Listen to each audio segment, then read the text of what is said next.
Go for it. Friggin' what up, dude? Strider Wilson, I'm the host of this podcast that's mine, gonna be called History is Dank. History is Dank with Strider Wilson.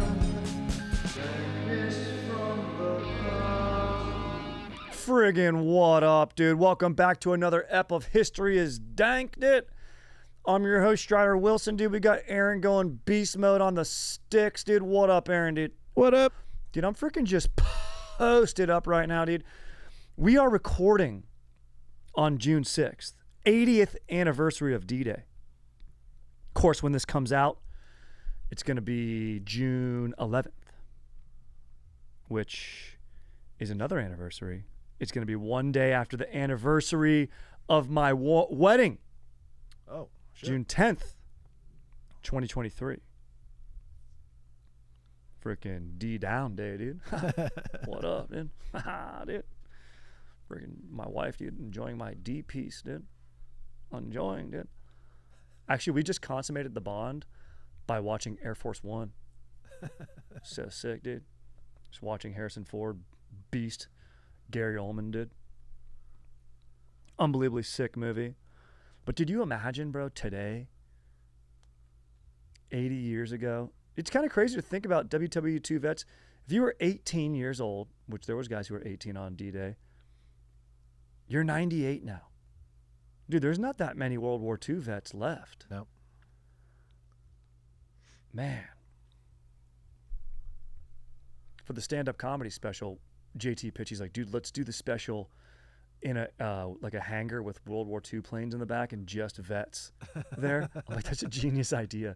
And then we talked about it and we were like, two problems. One, there aren't that many vets, and getting like 98-year-old dudes all together, very tough. And then also, just audio-wise, doing it in an aircraft hangar, it's like, this is terrible. Not good. But funny enough, where we did do it, I might have mentioned this, Paperback Brewery was an old World War II hangar, like a small little like aircraft parts hangar that they brought up from like, I think El Toro up here and then insulated and stuff. So, which baby, we're close to having an edit on that special. So guys, stay tuned. If you're listening, stay tuned. Gonna be sick. So, in honor of anniversaries and love, and of course, boning, which is a chill part of love. I love boning. It's tight. There's probably some people out there who don't love boning. Aren't there like asexual people out there? Allegedly. Like, yeah, exactly. Believe it when I see it, dude. Although I got to say, I'm pretty good in the drill factory. Sometimes, dude, when I present my hog to my wife in the morning, like a cat, I present it. I like to puff out my chest, dude, purr a little bit. She sees my wood, and then, you know, she'll either give me the nod, like, yes, this boner's for two, or no, this boner's going to be for one, sort of maitre d' style at a restaurant. And sometimes I'll be like, you know what? I'm happy to just go give myself counter service in the drill factory. It's not a bad move. Dudes love, I'm going to go out on a limb and say this. Aaron, do you enjoy to eat solo? Like go out to like a fast casual place, order at the counter, maybe they bring you the food or maybe they call your number, you pick it up, then sit down. Do you like that type of, like if you're going to treat yourself to a meal out by yourself, are you doing that, or are you going drive through, or are you going, I'll sit down at a restaurant, have a waiter and do that? I've only eaten at restaurants by myself when I'm like in another town. Mm-hmm. Other than that, Like no. post up at a sick ass Applebee's in a different town or a dank ass Chili's. Yeah. Like when I was going to Comic-Con or when I've gone to comedy festivals solo, that's the only time I would do that. I think any other time I would just do drive through or whatever. It's also kind of why they offer the full menu at the bar. It's kind of perfect. Like get you into the restaurant. That's kind of like my, like, but what I was going to say is I love just eating breakfast at a counter. Like I love, my favorite type of restaurant is like when there's a griddle in the background. Like, you know that famous painting, Nighthawks by Edward Hopper? Mm-hmm. It's about, you know, it's a sort of a commentary on modern loneliness. I love those type of places, dude. Dude, I love being lonely, dude. I love it. Just posting up, And you got your phone connected to everyone. If I need to call someone, I can. But I just like to have, and I love it at breakfast. I like to get like a nice little fucking, like a Grand Slam basically, but not at IHOP. Denny's. Yeah, Denny's, yeah. IHOP, I don't know what they have there. I don't know what their special is. Pancakes. They eat a lot of pancakes with fruit and stuff. I'm just a savory guy. You can save the pancake. Yeah. Save it. Save it for a home cooked meal. Okay, so that was tangential. Had to just talk about that.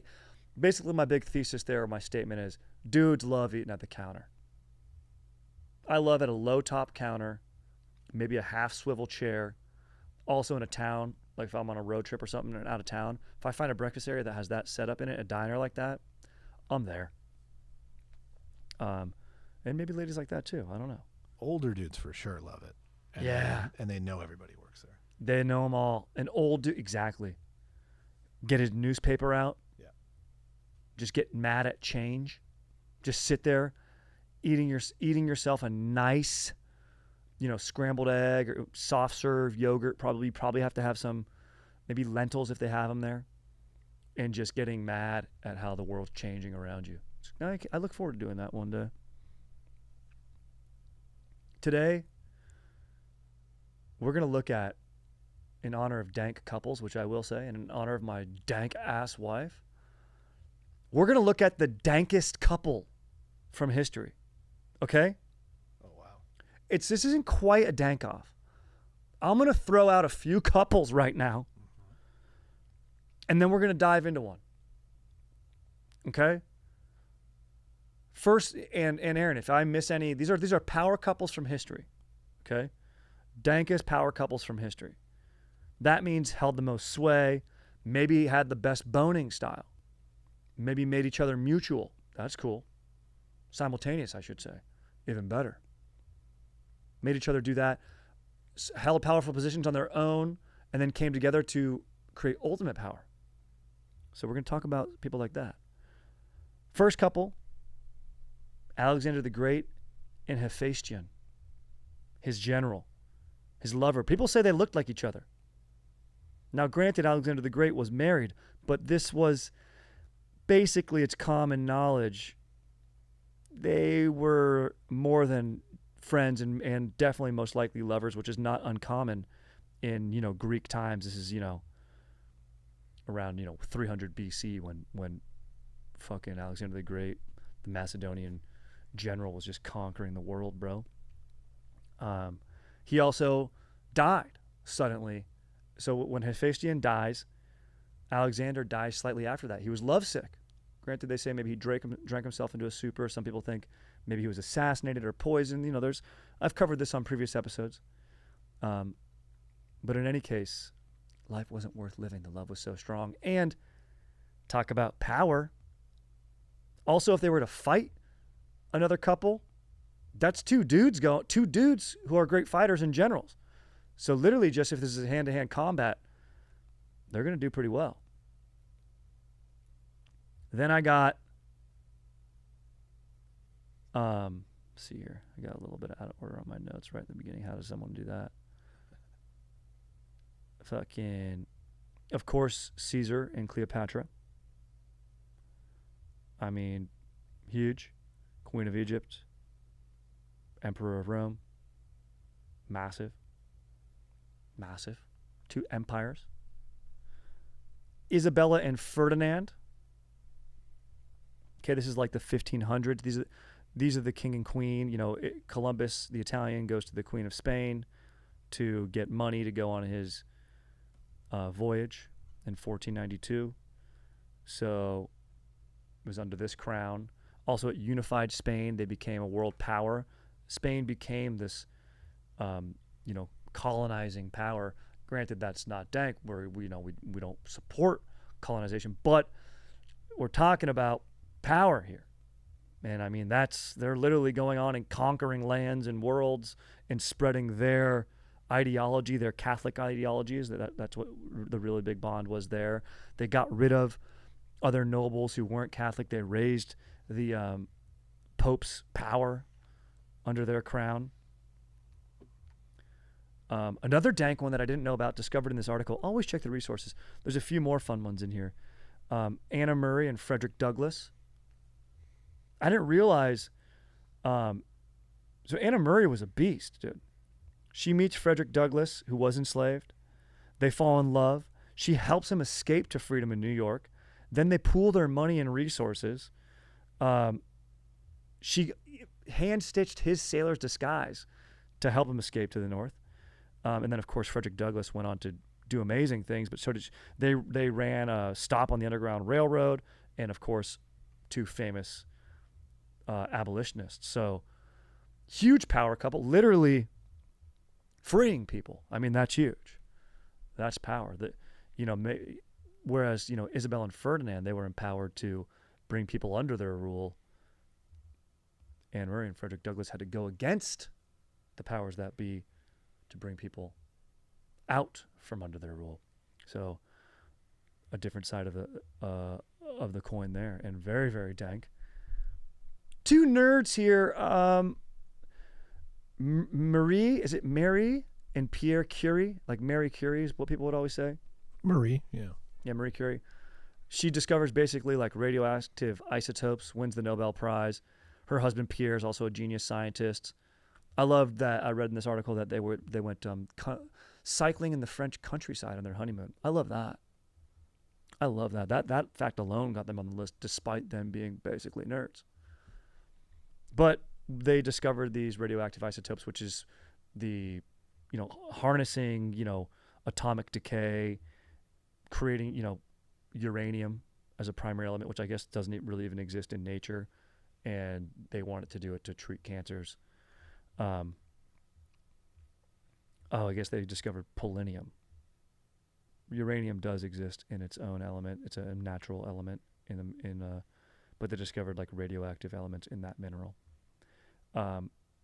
Look, that's shit that's above my pay grade. You know what I'm saying?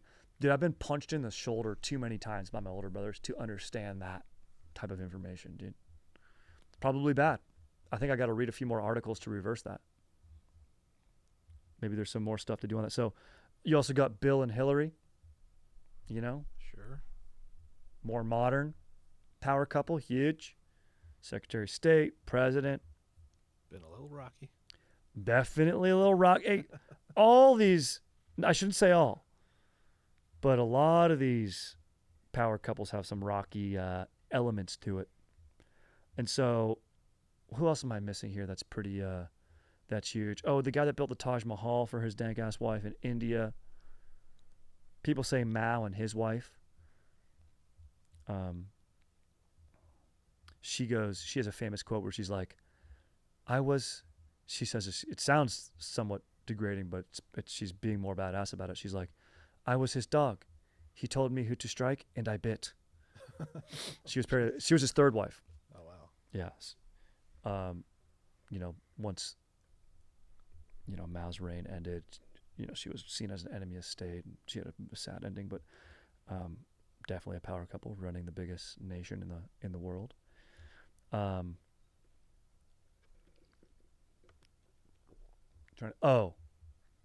This is one I can't even believe I forgot this. Pisses me off. Napoleon and Josephine. Pisses me off, bro. Napoleon, dude, it's like, look, what I do love is that Josephine was cheating on him with the valet, which is a huge shout out to valets. Technically more powerful than the ruler of the world, Napoleon, conqueror of Europe. I mean, sexually at least. Yeah. Remember that video, that snowboard video where the guy in the park was yelling at the snowboarders, the security guard? He's like yelling at these teenagers and he's like, if you want to break a man, do it sexually. And all the teenagers are like, what? Whoa. This guy's employed by the city. So gnarly. Great classic YouTube video. We should do that as an episode maybe in the future. History of the best YouTube videos. Some great ones out there. So rather than doing a dank off, because I don't want to judge love and so many of these eras in history, we're jumping around from, modern times, Bill and Hillary to, Alexander the Great, 300 BC, to Julius and Cleopatra around 100 BC, and then 1800s with Frederick Douglass and Queen Isabella, this age of exploration, colonization, the 1500s. I figured, let me just take what I feel, based on a little bit of my research here, which relationship would be the sickest ass movie. Definitely not Napoleon and Josephine, tell you that. That movie sucked. Did you see it, Aaron? Which one? The Napoleon movie? No. Skip it. I heard too many people say it sucked. I mean, it's my boy, Ridley Scott. He's my boy. But I'll tell you right now, it's so bad. The acting's good. The performances are nice, but just as a thesis, you're just like, dude, it's a character assassination, dude. I'm not saying he was a great guy, but he was more dynamic than he's presented in that film. I'll tell you that much. I'm going, if this is going to be the sickest movie, and there are movies about this, older ones, but maybe we're due for a remake. I'm going, I think this relationship has it all and might be the biggest power couple in history. It was, according to a few articles I looked up. Aaron, do you know which one I'm going to say?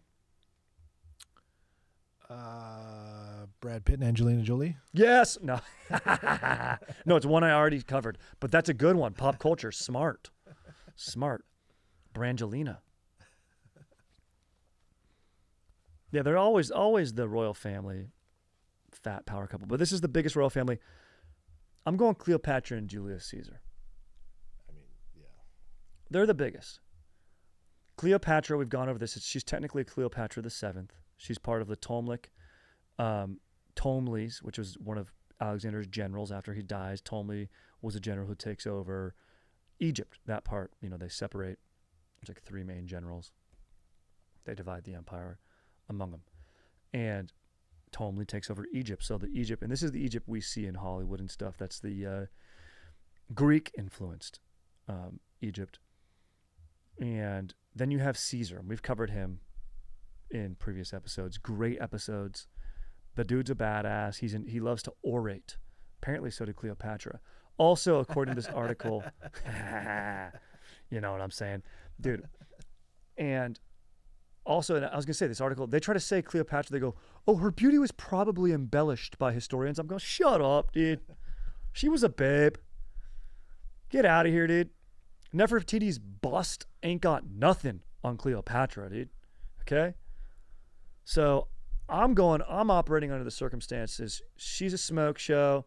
She's an ancient smoke show who's the queen of Egypt, and fucking Caesar's a beast, and he's a conqueror. But this is the best part. This is why the story's so good. They both have to fight and rise up in their respective empires, the Roman Empire and the Egyptian Empire. Cleopatra has a brother who's a Ptolemy, like fucking, I forget the number, like Ptolemy 9 or some shit. And Cleopatra's got to boke her brother. It's Ptolemy 7, I think. And she's also Cleopatra 7. Makes sense. They're fucking siblings at the same time. So she's got to try to fight her brother off to keep power. Caesar's rising up against the triumvirate, Pompey. It's Caesar, Pompey, and then one other guy. Who the hell is it? I think it's the senator, like Craxus or whatever. Let me see. I should have known this. I'm looking it up right now. Try fucking umvirate, dude.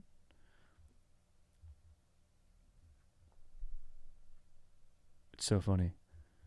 It always just, like this first article is, yeah, Crassus. Crassus gets fucking boked. And then you have two generals, Pompey, who's like this older statesman, kind of took Caesar under his wing earlier. They're fighting each other. What's her face? Cleopatra's fighting her brother. She has to leave. Kind of gets boked. Has to go to, and this is all Alexandria at this time, is the capital. It's not Cairo, right? Because this is Hellenism, Alexander the Great. This is his capital of Egypt. So Pompey actually goes to seek refuge in Egypt.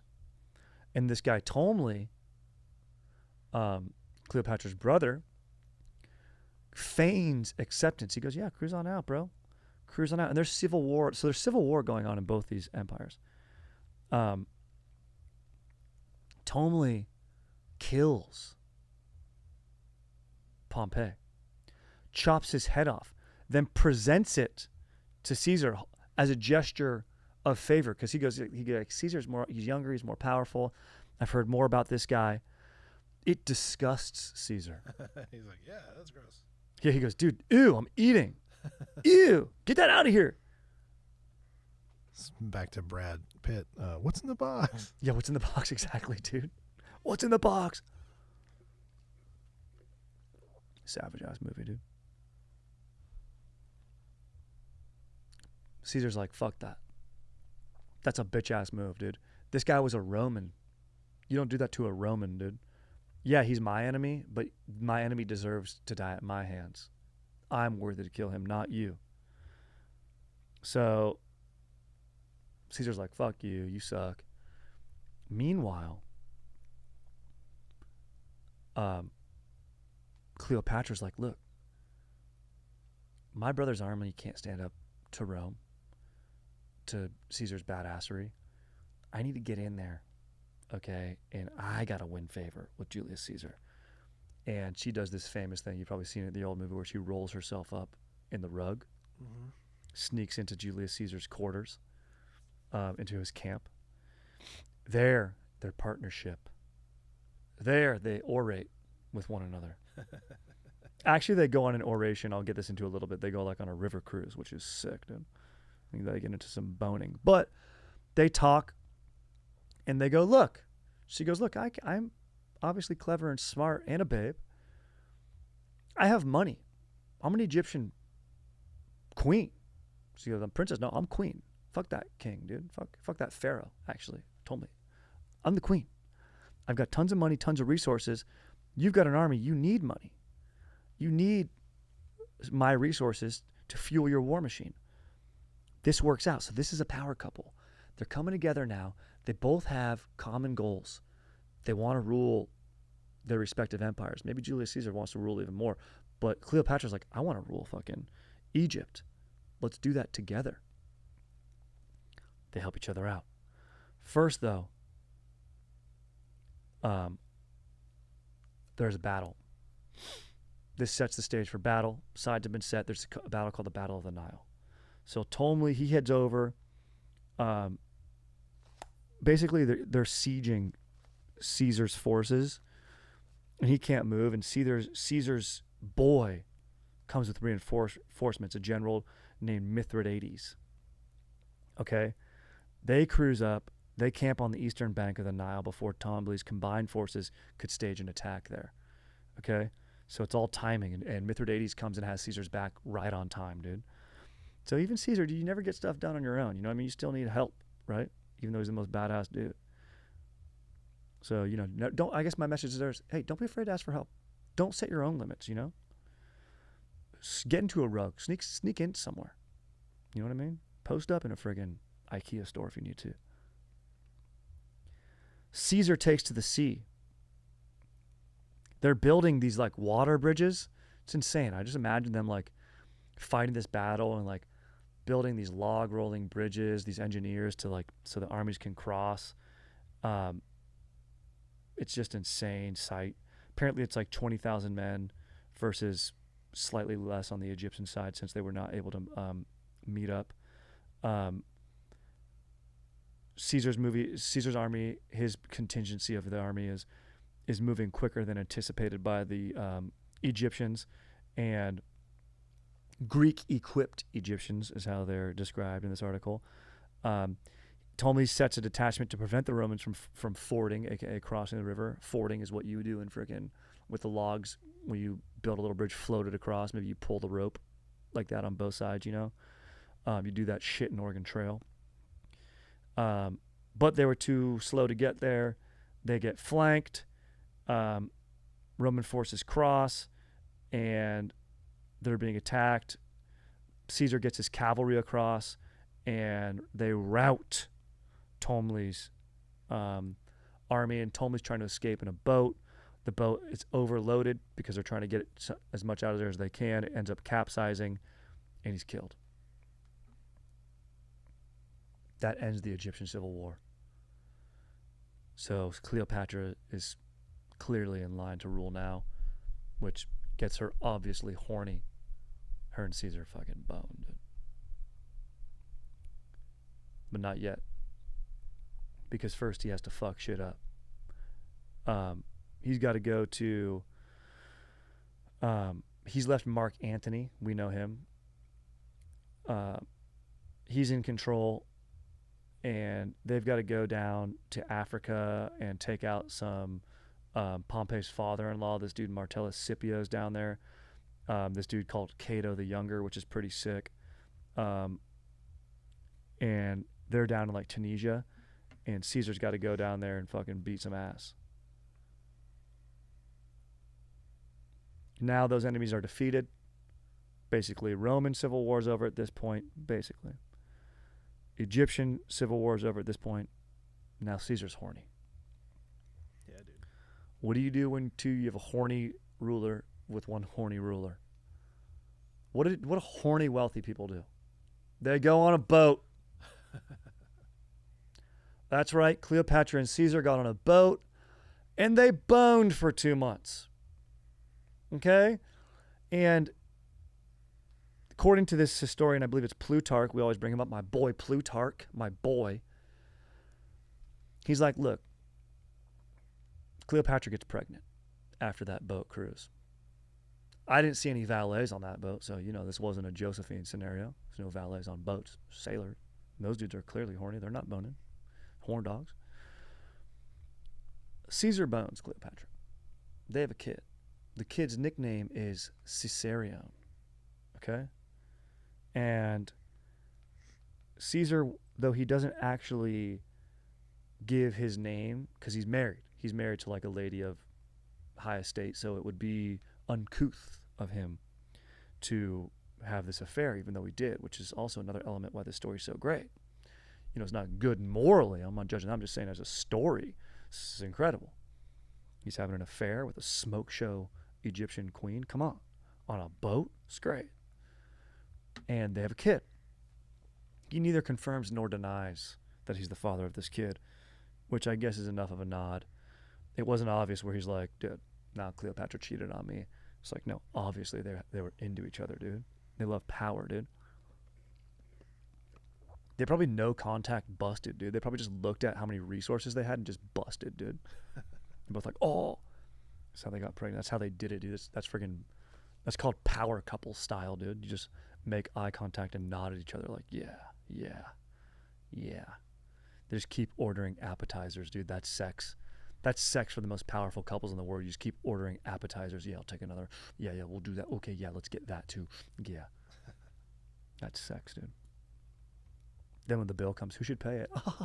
Should we run away? Should we not pay it? And they're like, you're on a boat. What are you talking about? You don't need to pay any tab. You own everything. So they got a cruise to Rome. Cleopatra comes with. She's a hit. This is Jackie Kennedy, JFK style. Also another sick power couple. Yeah. Also a great story. Marilyn Monroe and type stuff. And this leads us right to Caesar's assassination. The ladies, they change their hairstyle to like mirror Cleopatra and stuff, which just lets you know again, she's a babe. She's got style, dude.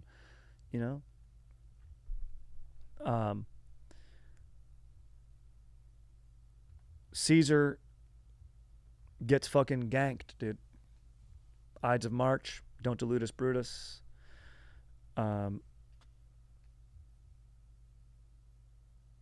So, that's obviously that's Shakespeare in the Park. I went and saw that. I think I covered the assassination of Caesar in an episode once I saw that.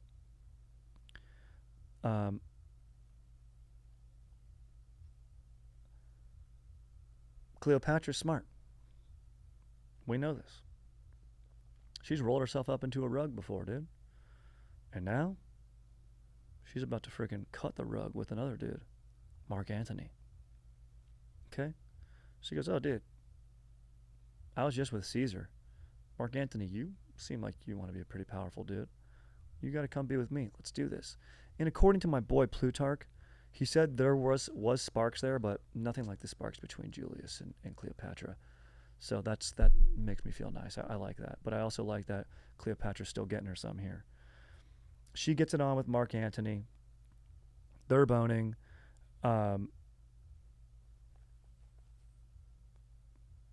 Antony is he's defeated. So that's why I mean, like, the Roman Civil War is not really ever over. He's defeated by like Octavian. It's like a brand new triumvirate that sparks up, like with the Aurelii, who like the Aurelius emperors come from, and another dude. Octavian, I think, ends up taking the name Caesar Augustus. And it's a new era of Roman Caesars. But Antony gets boked. So she goes, oh no, I can't have that. Like, we're supposed to rule. You know, Caesar's gone. You don't have any more power. She commits suicide. Famously with the cobra bite to the breast. Snake, yeah. Then, because she doesn't want to give Octavian this victory parade. She can't take that humility of defeat. That's on August 10th, 30 BC. Then Caesarion. Also, Caesar always wanted a male heir. So this is the only male heir that he had, aka Ptolemy the ninth, right? We know what happened to Ptolemy 7 and 8. Got dominated by Cleopatra. I forgot to mention earlier, like, she killed her brother before she left, and the other younger brother ended up being the one she was fighting, and that was the Ptolemy that lost in the Battle of the Nile. He's brought back to Alexandria by Octavian's promise that he'd be allowed to rule Egypt, and he's executed. Very gnarly. This is Caesarion? Yeah. Yeah. Wow. Ends the Ptolemaic dynasty, aka Alexander's reign. You know, going back to Alexander the Great, ends his reign. It ends the story of Julius Caesar. Wow. It ends there. How old was Caesarion? Young. Like, he was kind of going to be like a boy ruler. Yeah.